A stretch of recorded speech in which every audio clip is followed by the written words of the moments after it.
ಪ್ರತಿಭಟನೆ ಮಾಡಲಿಕ್ಕೆ ಯಾವುದೇ ನೈತಿಕತೆ ಇಲ್ಲ. ಮಾನ ಮರ್ಯಾದೆ ಇದ್ದಿದ್ರೆ ಅವರು ಪ್ರತಿಭಟನೆಯನ್ನು ಮಾಡ್ತಾ ಇರಲಿಲ್ಲ, ನಾಚಿಕೊಂಡು ಮನೇಲಿ ಕೂತಿರ್ಬೇಕಾಗಿತ್ತು. ಇವರು ಪೆಟ್ರೋಲ್ ಡೀಸೆಲ್ ಗ್ಯಾಸ್ ಬೆಲೆಯನ್ನು ಏರಿಸುವುದರಿಂದ ಕೇಂದ್ರದವರು ನಮ್ಮ ದೇಶದ ಎಲ್ಲ ರಾಜ್ಯಗಳಲ್ಲಿ ಅಗತ್ಯ ವಸ್ತುಗಳ ಬೆಲೆ ಏರಿಕೆಯಾಗಿದೆ. ಇದನ್ನು ನಾವು ಅರ್ಥ ಮಾಡ್ಕೋಬೇಕಾಗ್ತದೆ. ಎಲ್ಲ ಅಗತ್ಯ ವಸ್ತುಗಳು, ಔಷಧ ಇರಬಹುದು, ಗೊಬ್ಬರ ಇರಬಹುದು, ಸಿಮೆಂಟ್ ಇರಬಹುದು, ಕಬ್ಬಣ ಇರಬಹುದು, ಅಕ್ಕಿ ಇರಬಹುದು, ರಾಗಿ ಇರಬಹುದು, ಗೋಧಿ ಇರಬಹುದು, ಚಿನ್ನ ಇರಬಹುದು, ಬೆಳ್ಳಿ ಇರಬಹುದು, ಎಲ್ಲ ಪದಾರ್ಥಗಳ ಬೆಲೆಗಳು ಕೂಡ ಗಗನವನ್ನು ಮುಟ್ಟಿದ್ದಾವೆ. ಇದಕ್ಕೆ ಯಾರು ಕಾರಣ? ಇದಕ್ಕೆ ಕಾರಣ ನರೇಂದ್ರ ಮೋದಿಯವರು. ಇದಕ್ಕೆ ಕಾರಣ ನರೇಂದ್ರ ಮೋದಿಯವರ ಸರ್ಕಾರ ಮತ್ತು ನರೇಂದ್ರ ಮೋದಿಯವರು ಅಂತಕ್ಕಂಥದ್ದನ್ನು ನಾವು ಅರ್ಥ ಮಾಡ್ಕೋಬೇಕಾಗ್ತದೆ. ಇವರು ನರೇಂದ್ರ ಮೋದಿಯವರು ಏನು ಹೇಳಿದ್ರು? 2014ರಲ್ಲಿ ಅಧಿಕಾರಕ್ಕೆ ಬರೋದಕ್ಕಿಂತ ಮುಂಚೆ ಏನಂತ ಹೇಳಿದ್ರು? ಅಚ್ಚೇ ದಿನ ಆಯೇಗ, ಅಚ್ಚೇ ದಿನ ಆಯೇಗ.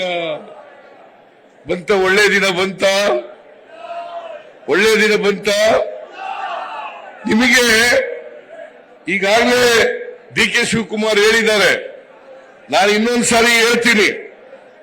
ಅವತ್ತು ನರೇಂದ್ರ ಮೋದಿಯವರು ಅಧಿಕಾರಕ್ಕೆ ಬಂದಂತ ಸಂದರ್ಭದಲ್ಲಿ, ಮನಮೋಹನ್ ಸಿಂಗ್ರವರು ಪ್ರಧಾನಮಂತ್ರಿಗಳಾಗಿದ್ದಂತ ಸಂದರ್ಭದಲ್ಲಿ ಚಿನ್ನದ ಬೆಲೆ 28,000 ರೂಪಾಯಿ ಇತ್ತು. ಇವತ್ತೆಷ್ಟಾಗಿದೆ? 95,000 ರೂಪಾಯಿ ಆಗಿದೆ 10 ಗ್ರಾಂ ಚಿನ್ನಕ್ಕೆ. ಬೆಳ್ಳಿ, 1 ಕೆಜಿ ಬೆಳ್ಳಿಗೆ 43,070 ರೂಪಾಯಿ ಇತ್ತು. ಇವತ್ತು 94,000 ರೂಪಾಯಿ ಆಗಿದೆ. ಡಾಲರ್ ಬೆಲೆ ಅವತ್ತು 59 ರೂಪಾಯಿ ಇತ್ತು. $1 ಬೆಲೆ ಅವತ್ತು 59 ರೂಪಾಯಿ. ಇವತ್ತೆಷ್ಟು? 87 ರೂಪಾಯಿ. 87 ರೂಪಾಯಿ. ಇದನ್ನ ನರೇಂದ್ರ ಮೋದಿಯವರೇ, $1 $1ಗೆ $1 ಮಾಡ್ತೀನಿ ಅಂತೇಳಿ ಅಧಿಕಾರಕ್ಕೆ ಬಂದಂತ ನೀವು ಇವತ್ತು 59 ರೂಪಾಯಿ ಇದ್ದದ್ದು $1ಗೆ 87 ರೂಪಾಯಿ ಆಗಿದೆ. ಯಾರ ಕಾರಣ? Mister Narendra Modiji, who is responsible for this? ಯಾರು ಜವಾಬ್ದಾರರು ಇದಕ್ಕೆ? 59ರಿಂದ 87 ರೂಪಾಯಿ, ಸುಮಾರು 38 ರೂಪಾಯಿ ಜಾಸ್ತಿ ಆಯಿತು. ಇದು ಬಡವರನ್ನ ರಕ್ತ ಕುಡಿತಕ್ಕಂಥ ಕೆಲಸ ಅಲ್ವಾ? ರಕ್ತ ಈರ್ತಕ್ಕಂಥ ಕೆಲಸ ಅಲ್ವಾ? ನರೇಂದ್ರ ಮೋದಿಜಿ, ಅಷ್ಟೆಲ್ಲ ಸಿಮೆಂಟ್ ಬೆಲೆ 50 ಕೆಜಿ ಬ್ಯಾಗ್ ಎಷ್ಟು ರೂಪಾಯಿ ಇತ್ತಪ್ಪ ಅಂತಂದ್ರೆ 268 ರೂಪಾಯಿ ಇತ್ತು. ಈಗ ಎಷ್ಟಾಗಿದೆ? 410 ರೂಪಾಯಿ. ಕಡಿಮೆ ಆಯ್ತು ಜಾಸ್ತಿ ಆಯ್ತು? ಸಿಮೆಂಟ್ ಬೆಲೆ ಕಡಿಮೆ ಆಯ್ತು ಜಾಸ್ತಿ ಆಯ್ತು? ಕಬ್ಬಿಣದ ಬೆಲೆ 1 ಟನ್ 19,000 ರೂಪಾಯಿ 2014ರಲ್ಲಿ. ಇವತ್ತು 73,000 ರೂಪಾಯಿ. 73,000 ರೂಪಾಯಿ. ಜಾಸ್ತಿ ಆಯ್ತಾ ಕಡಿಮೆ ಆಯ್ತು? ಜಾಸ್ತಿ ಆಯ್ತಾ ಕಡಿಮೆ ಆಯ್ತು? PVC ಪೈಪ್ 60 ರೂಪಾಯಿ ಇದ್ದದ್ದು 150 ರೂಪಾಯಿ ಆಯ್ತು. ಅಮೋನಿಯಂ ಫಾಸ್ಫೇಟ್ ಗೊಬ್ಬರ 50 ಕೆಜಿ ₹1,125 ಇದ್ದದ್ದು ₹1,350 ಆಯ್ತು. ಯಾರ ಮೇಲೆ ಹೊರೆ ಇದು? ರೈತರ ಮೇಲೆ ಹೊರೆ. ಯಾರು ಏರಿಸಿದವರು ಇದನ್ನ? ರೈತರ ಮೇಲೆ ಹೊರೆ ಮಾಡಿದವರು ಯಾರು? ಮಾನ್ಯ ನರೇಂದ್ರ ಮೋದಿ, ವಿಜಯೇಂದ್ರ, ಅಶೋಕ, ಛಲವಾದಿ ನಾರಾಯಣ ಸ್ವಾಮಿ, ಅರ್ಥ ಮಾಡ್ಕೊಳ್ರಿ ಇದನ್ನ ನೀವು. ಅರ್ಥ ಮಾಡ್ಕೊಳ್ರಿ ಇದನ್ನ ನೀವು. ನಿಮ್ಗೆ ಅರ್ಥ ಆಗದೆ ಹೋದ್ರೆ ಈ ಪುಸ್ತಕ ಕೊಟ್ಟು ಕಳಿಸ್ತೀನಿ, ಓದ್ಕೊಳ್ರಿ. ಓಲಿ ಇದು ಓದ್ಕೊಳ್ರಿ. ನೀವು ಓದ್ಕೊಳ್ಳಿಕ್ಕೂ ಕೂಡ ನೀವು ಹೀಗೆ ನರೇಂದ್ರ ಮೋದಿ ಅವರ ತಪ್ಪ ಆಡಳಿತವನ್ನ ಮರೆಮಾಚಲಿಕ್ಕೆ, ಮುಚ್ಚಾಕ್ಲಿಕ್ಕೆ ನೀವು ಇವತ್ತು ಪ್ರತಿಭಟನೆ ಮಾಡ್ತಾ ಇದ್ದೀರಲ್ಲ. ಆಕ್ರೋಶ, ಜನರ ಆಕ್ರೋಶ ಇವತ್ತು ಬಂದಿಲ್ಲಿ ನೋಡಿ. ಇಲ್ಲಿ ನಿಮ್ಮ ಆಕ್ರೋಶ ಹೆಂಗಿದೆ ಅಂತಕ್ಕಂಥದನ್ನ ಅವರು ಅರ್ಥ ಮಾಡ್ಕೋಬೇಕಾಗ್ತದೆ. ನಿಮ್ಗೆ ಆಕ್ರೋಶ ಇದೆಯೇ ಇಲ್ವೋ?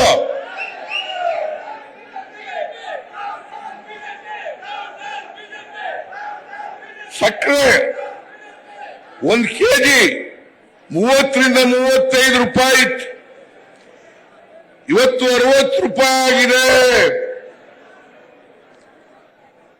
ರಾಗಿ, ಅಕ್ಕಿ, 1 ಕೆಜಿ ಅಕ್ಕಿ ₹30 ಇದ್ದದ್ದು ₹66 ಆಗಿದೆ.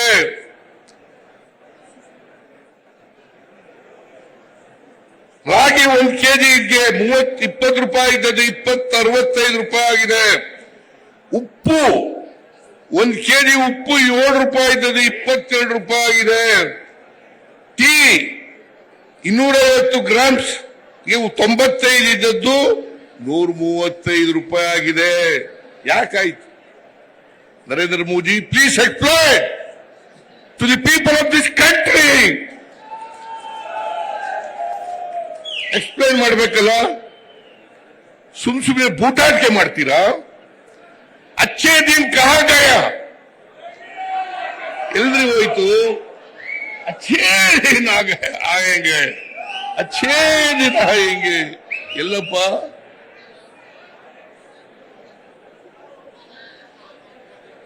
ಅಚ್ಚೇ ದಿನ ಆಯಂಗೆ. ಇದು ಅರ್ಥ ಆಗಲ್ಲ ಇವ್ರಿಗೆ? ಇದೆಲ್ಲ ಅರ್ಥ ಆಗಲ್ವಾ? ಅವತ್ತು ಎಕ್ಸೈಸ್ ಡ್ಯೂಟಿ ಡೀಸೆಲ್ ಮೇಲೆ ₹3.45. ಇದನ್ನ ₹34.82 ಏರಿಸ್ತವ್ರು ಯಾರು? ಅದು ಏನು, ಎಂತ ಸಂದರ್ಭದಲ್ಲಿ ಏರಿಸಿದ್ರು ಗೊತ್ತಾ? ಕೊರೋನಾ ಬಂದಿತ್ತು ದೇಶದಲ್ಲಿ. ಕೊರೋನಾ, ಆ ಕೊರೋನಾ ಬಂದಂತ ಸಂದರ್ಭದಲ್ಲಿ ಬೆಲೆ ಎಲ್ಲ ಏರಿಕೆ ಮಾಡಿಬಿಟ್ರು. ಗ್ಯಾಸ್ ಬೆಲೆ ಏರಿಕೆ ಮಾಡಿಬಿಟ್ರು. ₹416 ಇತ್ತು. ಮನಮೋಹನ್ ಸಿಂಗ್ ಅವರು ಇರುವಾಗ ಒಂದು ಗ್ಯಾಸ್ ಸಿಲಿಂಡರ್ ಬೆಲೆ ₹416 ಇತ್ತು. 2022ರಲ್ಲಿ ₹1,079 ಆಗೋಯ್ತಲ್ಲ. ನರೇಂದ್ರ ಮೋದಿಜಿ, ನೀವು ಬಡವರ ಬಗ್ಗೆ ಮಾತನಾಡ್ತಕ್ಕಂಥದ್ದು, ಸಾಮಾನ್ಯ ಜನರ ಬಗ್ಗೆ ಮಾತನಾಡ್ತಕ್ಕಂಥದ್ದು, ಸಬ್ಸಿಡಿ ಯಾಕೆ ತೆಗೆದುಹಾಕಿದ್ರಿ? ಗ್ಯಾಸ್ ಸಬ್ಸಿಡಿ ಯಾಕೆ ತೆಗೆದುಹಾಕಿದ್ರಿ? ಯಾಕಂದ್ರೆ ಕಡಿಮೆ ಮಾಡಿದ್ರಿ? ಮನಮೋಹನ್ ಸಿಂಗ್ ಅವರು ಇರುವಾಗ ಗ್ಯಾಸ್ಗೆ ಸಬ್ಸಿಡಿ ಕೊಡ್ತಾ ಇದ್ರು, ಅದರಿಂದ ಬೆಲೆ ಎಲ್ಲ ಕಡಿಮೆ ಆಗಿತ್ತು. ಇವತ್ತು ಕಡಿಮೆ ಮಾಡಿದ್ರೆ ಜನರ ಒತ್ತಡಕ್ಕೆ ಬಣಿದು ಚುನಾವಣೆ ಇದೆ ಅಂತೇಳಿ, ಕಳೆದ ಲೋಕಸಭಾ ಚುನಾವಣೆ ಇದೆ ಅಂತೇಳಿ ಕಡಿಮೆ ಮಾಡಿದ್ರೆ, ಆದರೂ ಕೂಡ ₹855 ಇವತ್ತು ಗ್ಯಾಸ್ ಬೆಲೆ. ಎಷ್ಟು? ₹855 ಗ್ಯಾಸ್ ಬೆಲೆ. ಇದು ಕಡಿಮೆ ಮಾಡಿದ್ರೂ ಕೂಡ ₹50 ಹೆಚ್ಚು ಮಾಡಿದ್ದೀರಲ್ಲ. ಮತ್ತೆ ಇದನ್ನ ನೀವೆಲ್ಲ ಸಿಮೆಂಟ್ ಬೆಲೆ, ಗೊಬ್ಬರದ ಬೆಲೆ, ಔಷಧಿ ಬೆಲೆ ಇವೆಲ್ಲ ಏರ್ಕಬೇಕಾದ್ರೆ ಯಾಕೆ ಸುಮ್ನೆ ಏರ್ಕತ್ತವ? ಅಕ್ಕಿ ಬೆಲೆ, ಗೋಧಿ ಬೆಲೆ, ರಾಗಿ ಬೆಲೆ ಇವೆಲ್ಲ ಏರ್ಕಬೇಕಾದ್ರೆ ಡೀಸೆಲ್ ಬೆಲೆ ಏರಿಕೆ ಆದ್ರಿಂದ ಏರಿಕೆ ಆಗಿದೆ. ನಾವು ಇವತ್ತು ಪ್ರತಿ ವರ್ಷ ಗ್ಯಾರಂಟಿ ಯೋಜನೆಗಳಿಗೆ ಕಳೆದ 24-25ರಲ್ಲಿ 52,008 ಕೋಟಿ ರೂಪಾಯಿಗಳನ್ನು ಇಟ್ಟಿದ್ದು. ಗ್ಯಾರಂಟಿ ಯೋಜನೆಗಳಿಗೆ 52,008 ಕೋಟಿ. ಈ ವರ್ಷ 50,018 ಕೋಟಿ ರೂಪಾಯಿಗಳನ್ನು ಇಟ್ಟಿದ್ದೇವೆ. ಏನು ಉತ್ಪಾದನೆ ಆಗುತ್ತಾ? ತೆರಿಗೆ ಬೆಲೆ, ಆಹಾರ ಪದಾರ್ಥಗಳ ಬೆಲೆ ಎಲ್ಲ ಏರಿಸ್ಬಿಟ್ಟು ನೀವು ಎಲ್ಲೋ ಹೋಗ್ಬೇಕು. ನಾವು ಕಳೆದ ವರ್ಷ ಬಜೆಟ್ ಇದ್ದದ್ದು 4,71,000 ಕೋಟಿ. ಅವ್ರು ಹೇಳ್ತಾರೆ ಬಿಜೆಪಿಯವರು, ಸಿದ್ದರಾಮಯ್ಯನವರ ಸರ್ಕಾರ ದಿವಾಳಿ ಆಗ್ಬಿಟ್ಟದೆ, ಗ್ಯಾರಂಟಿ ಯೋಜನೆಗಳನ್ನ ಜಾರಿ ಮಾಡಿಬಿಟ್ಟು ದಿವಾಳಿ ಆಗ್ಬಿಟ್ಟದೆ, ಅಭಿವೃದ್ಧಿ ಕೆಲಸಗಳಿಗೆ ದುಡ್ಡಿಲ್ಲ. ನಾನು ಕೇಳ್ತೀನಿ, ನಾ 3,71,000ದಿಂದ 4,09,000 ಕೋಟಿಗೆ ಬಜೆಟ್ ಗಾತ್ರ ಜಾಸ್ತಿ ಆಗಿದ್ರೆ ಸುಮಾರು 38,000 ಕೋಟಿ ಜಾಸ್ತಿ ಆಗಿದ್ರೆ ದಿವಾಳಿ ಆಗಿರ್ತಕ್ಕಂಥ ಸರ್ಕಾರದಲ್ಲಿ ಮಾಡ್ಲಿಕ್ಕೆ ಸಾಧ್ಯನಾ? ಯಾವುದೋ ಆರ್ಥಿಕವಾಗಿ ದಿವಾಳಿ ಆಗಿದೆ, ಆ ಸರ್ಕಾರ ಮಾಡಲಿಕ್ಕೆ ಸಾಧ್ಯ ಇಲ್ಲ. ಈ ವರ್ಷ ಬರೀ ಎಂಎಲ್ಎಗಳಿಗೆ, ಎಂಎಲ್ಸಿಗಳಿಗೆ ಅಭಿವೃದ್ಧಿಗೆ ಹಣ ಕೊಡಬೇಕು ಅಂತೇಳಿ 8,000 ಕೋಟಿ ರೂಪಾಯಿಗಳನ್ನ ತೆಗೆದಿಟ್ಟಿದ್ದೇವೆ. ಬಜೆಟ್ನಲ್ಲಿ 8,000 ಕೋಟಿ, 8,000 ಕೋಟಿ ರೂಪಾಯಿಗಳನ್ನ ನಾವು ಕಳೆದ ವರ್ಷ 24-25ರಲ್ಲಿ ಖರ್ಚು ಮಾಡಿದ್ದಂತ ಹಣ ಕ್ಯಾಪಿಟಲ್ ಎಕ್ಸ್ಪೆಂಡಿಚರ್. ಸ್ವಲ್ಪ ಎಂಎಲ್ಎಗಳೆಲ್ಲ ಕೇಳಬೇಕು ಈ ಕಡೆ, ಎಂಎಲ್ಎಗಳೆಲ್ಲ ಕೇಳ್ರಿ ಈ ಕಡೆ.